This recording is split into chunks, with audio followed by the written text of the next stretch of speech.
தேவனுடைய பிள்ளையாக மாற வேண்டுமா? தேவமைந்தன் பெற்று கொண்ட மகிமை வேண்டுமா? சுத்த ஆவி வந்து சாட்சி சொல்ல வேண்டுமா? புத்திரனாய் மாறி மகிமை காண வேண்டுமா? ஆவியிலே நடக்கிறவன் பிள்ளையாகிறான், தேவ பிள்ளையாகிறான். பாடுகளை சகிக்கிறவன் மகிமை காண்கிறான், தேவ மகிமை காண்கிறான், மகிமை காண்கிறான்.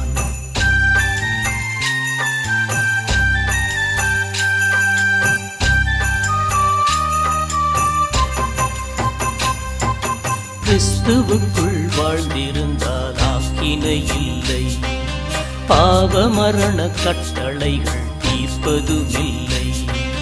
தேவமைந்தன் பாவ பலியானதினாலே ஆவியிலே நடப்பவர்க்கு மரணமில்லையே. மாம்சத்திலே சிந்திப்பவன் பகைவனாகிறான், சாவை நோக்கி போகிறான். ஆவியிலே சிந்திப்பவன் ஜீவன் பெறுகிறான், சமாதானமடைகிறான், மகிமை காண்கிறான்.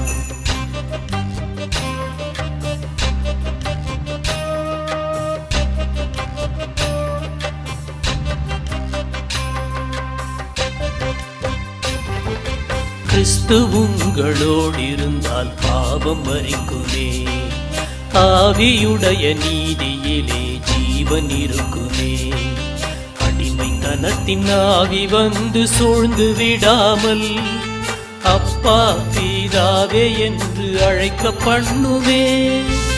ஆவியிலே நடக்கிறவன் பிள்ளையாகிறான், தேவ பிள்ளையாகிறான். பாடுகளை சகிக்கிறவன் மகிமை காண்கிறான், தேவ மகிமை காண்கிறான், மகிமை காண்கிறான்.